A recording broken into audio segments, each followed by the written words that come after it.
Veteran of the series Data Mining Concepts and Techniques, and you are watching Tech Guide with YouTube channel. If you are new to the channel, please do not forget to subscribe the channel. Today you will see what is data mining. That is the introduction to data mining. Okay, this is very important session for you all.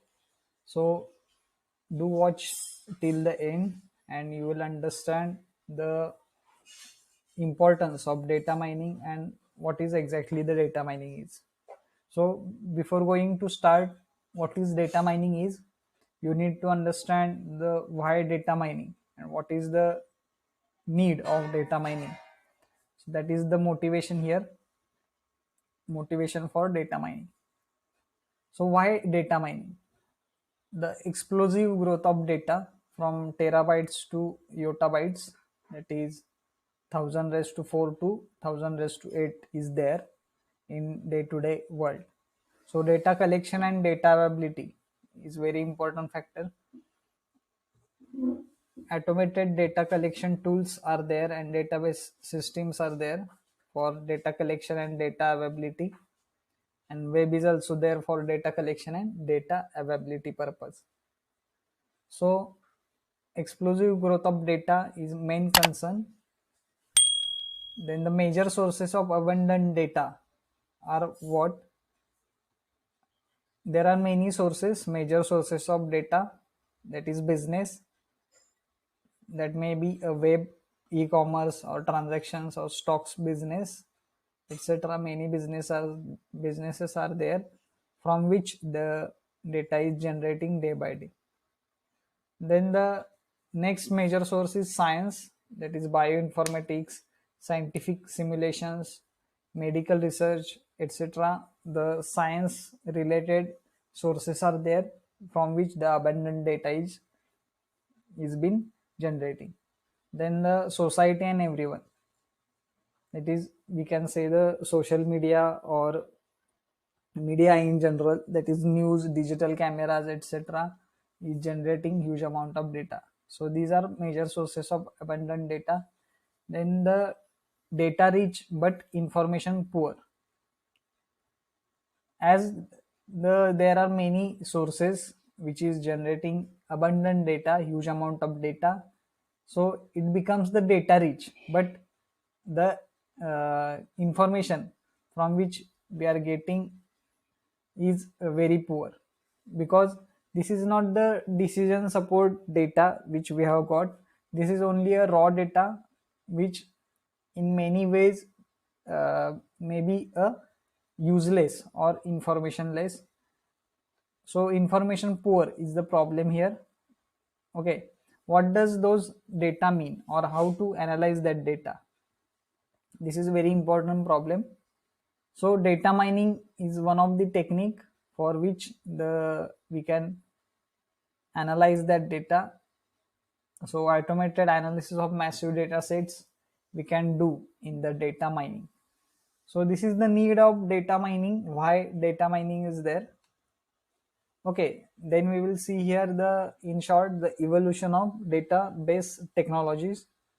So first there is data collection and data creation in 1960s and earlier, that is primitive file processing. Then it comes the database management systems from 1970s to early 1980s. There is database management system, that is DBMS we can say.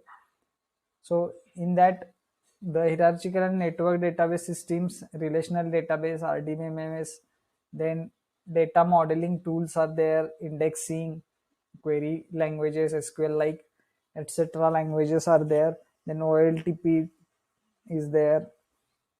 Okay, after that, the advanced database systems are evolved in mid 1980s to the present. So advanced data models are there, extended relational database models are there, object relational database models are there. In advanced database systems, there are advanced applications like spatial, temporal, multimedia, active, stream and sensor, scientific and engineering, knowledge base. These are few of the areas where the advanced data analysis and data warehousing and data mining concepts are there.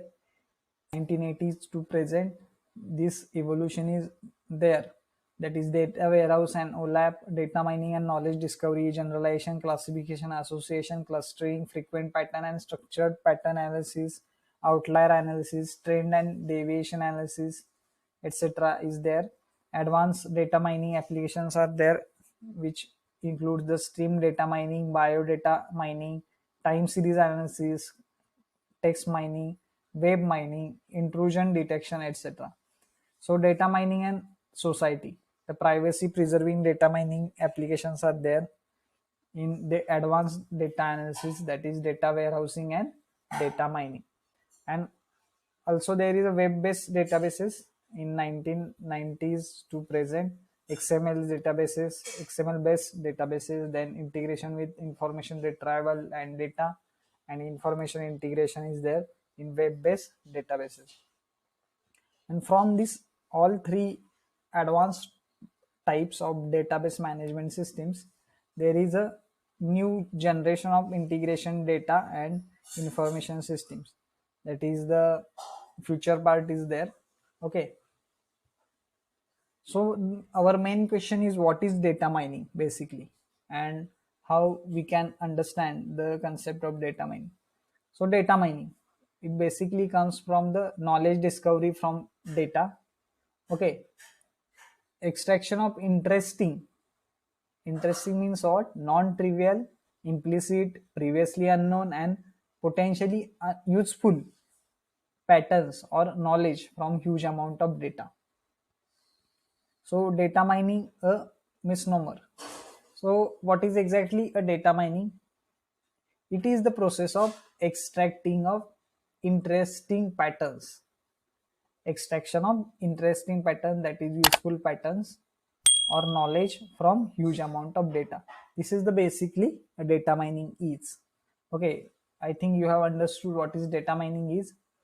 Then the alternative names are given for the data mining process, that is the knowledge discovery in databases, that is KDD, then the knowledge extraction or data or pattern analysis, data archaeology, data rigging, information harvesting, business intelligence, etc.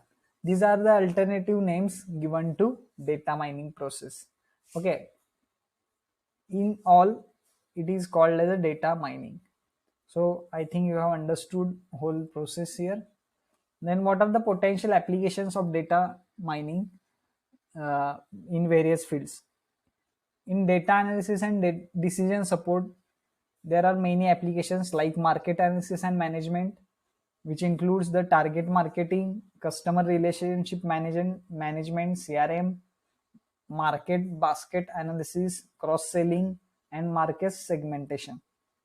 So these are the applications in market analysis and management related to data analysis and decision support. Then risk analysis and management, which includes the forecasting, customer retention, improved underwriting, quality control, and competitive analysis. And the third type is fraud detection and detection of unusual patterns, that is outliers. So these all three are comes under the data analysis and decision support area. So there are also the other applications like text mining, which includes the news group or email or documents, and web mining. Also other applications are stream data mining and bioinformatics and biodata analysis. These are some of the potential applications related to data analysis and decision support and other applications. Okay. If we consider the first example, market analysis and management, where does the data come from in this example or in this application? The credit card transaction, loyalty cards, discount coupons, customer complaint calls, surveys, from which the data is come from. Then the target marketing, where find clusters of model customers who share the same characteristic, that is interest, income level, spending habits, etc. For example, here example is given for this target marketing. Okay, most customers with income level 60K to 80K with food expenses $600 to $800 a month live in that area. So this is the decision we have got, or this is the pattern we have got from the target marketing. After that, determining customer purchasing pattern over time. For example, here example is given: customers who are between 20 and 29 years of age with income of 20K to 29K usually buy this type of CD player. So this is the analysis we have got from the customer purchasing pattern over time. Then the next is cross market analysis, that is finding associations and correlation between product sales and predict based on such association. That is, example here, the customer who buy computer A usually buy software B. So the customers who are buying the computer, that is the hardware, requires the software basically, because there is no use of empty computer or without a software. So this is the cross market analysis. Then the customer requirement analysis, where identify the best product for different customers and predict what factors will attract new customers. After that, the provision of summary information is given. Multiple multidimensional summary reports are there. Okay, for example, summarize all transaction of first quarter from 3 different branches, summarize all transaction of last year from particular branch, summarize all transactions of particular product. And statistical summary information, example is given here: what is average age for customers who buy product A. For example, any customers who are buying product A, what are their averages?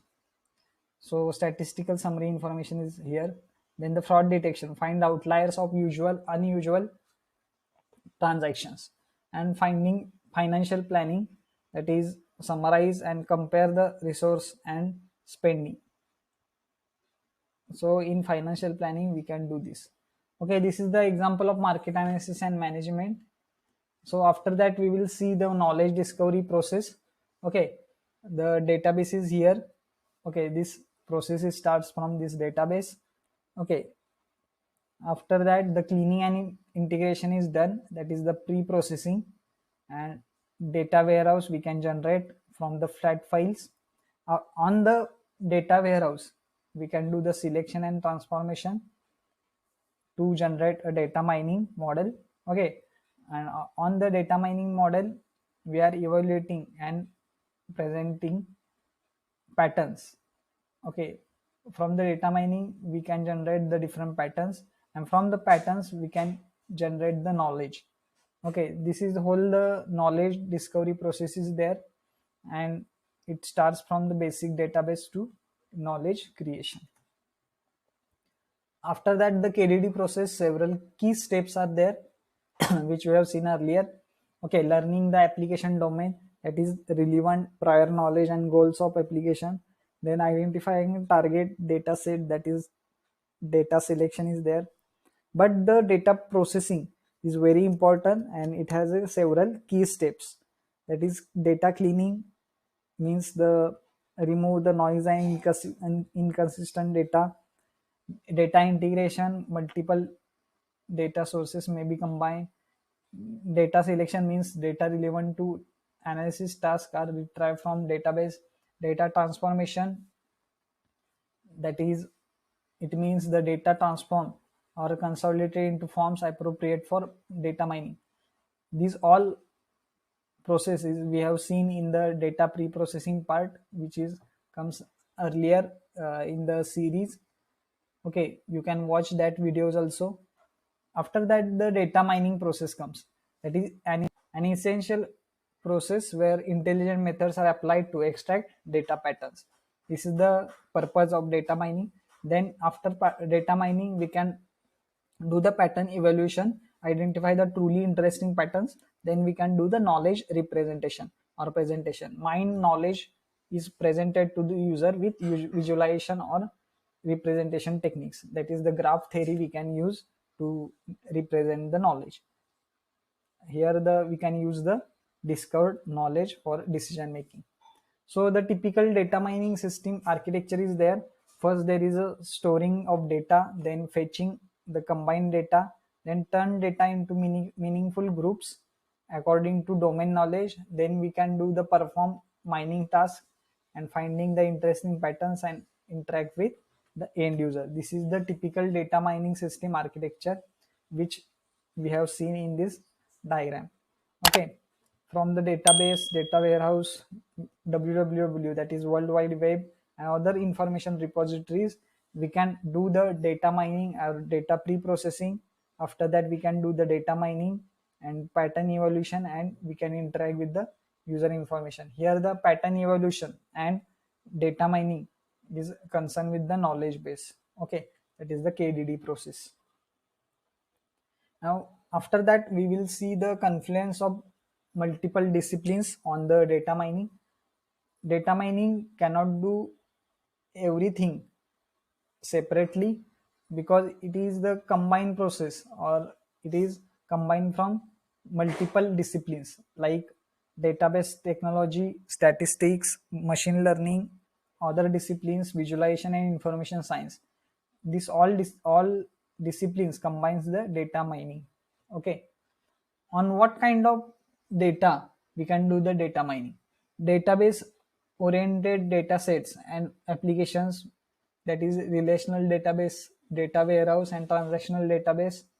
Okay, advanced data sets and advanced applications like object relational databases, temporal databases, sequence databases, time series databases, spatial databases, spatio-temporal databases, text databases and multimedia databases, heterogeneous databases and legacy databases, data streams, and the data worldwide web. So on every kind of application or every kind of data we can do the data mining. So if you consider the relational database, there, for example, the faculty database, student database, publication database, each database contains a collection of tables and functions to manage and access the data. That is, for example, student underscore bio, or student underscore graduation, or student underscore parking. Each table contains column and rows, with columns as attributes of data and rows as records.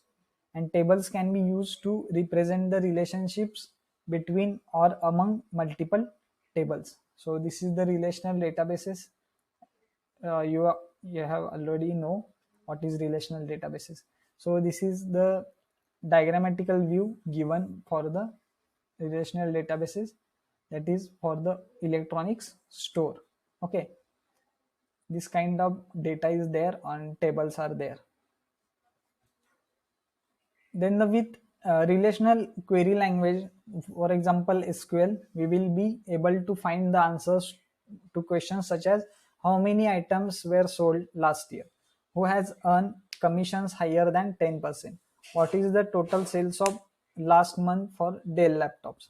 So these kind of queries we can fire with the help of SQL. When data mining is applied to relational databases, we can search for trends or data patterns.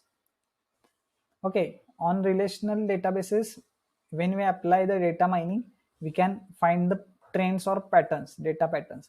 Relational databases are one of the most commonly available and rich information repositories, and thus are major data form in our study.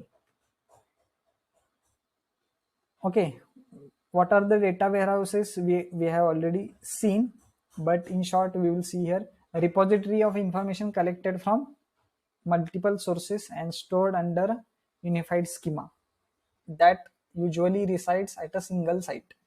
Constructed via a process of data cleaning, data integration, data transformation, data loading, and periodic data refreshing, the data warehouse can be generated. Okay, here the example is given data source in Chicago, data source in New York, data source in Toronto, data source in Vancouver is here. Okay, different data sources are there here, and on these data sources, if we apply the cleaning, integration, transformation, loading and refreshing techniques, we can find the data warehouse in uniform pattern. Okay, after the data warehouse we have generated, then we are applying the query analysis tools and we are giving the results to different clients. So in this way, the data warehouse is important in data mining. Data are organized around many subjects, for example customer, item, supplier and activity, and provide information from historical perspective from the past 5 to 10 years, typically summarized to a higher level. For example, summary of the transaction per item type for each store. User can perform drill down or roll up operation to view the data at different degrees of summarization. That is the drill down or roll up means top down or bottom up. That is approaches we are using in data warehouses for the summarization. This is the example or diagrammatical view of data warehouse where there are time dimension, address dimension, okay, and the cities dimension is there. Okay, the drill down or that is top down and bottom up approaches are used on this table, okay, or dimension table, or what we can say the cube, and we are finding the desired results by these operations. Okay, after that we can use the data mining on transactional databases. Consist of file where each record represents a transaction. As you see in this table, each row is of the transaction. A transaction typically includes a unique transaction ID, TID we can say, and a list of items making up the transaction. And this TID is concerned with this list of items. That is T100 is concerned with I1, I3, I8 and I16. Respectively, all other records are there, either stored in the flat file or unfolded into relational tables. Easy to identify items that are frequently sold together, because there is a relation between TID and list of items. We can easily identify which items are sold with which TID. Okay, so thank you for watching this video, very important video, and do like, comment and share this video to your friends. Keep learning, keep watching. Thank you. Jai Hind.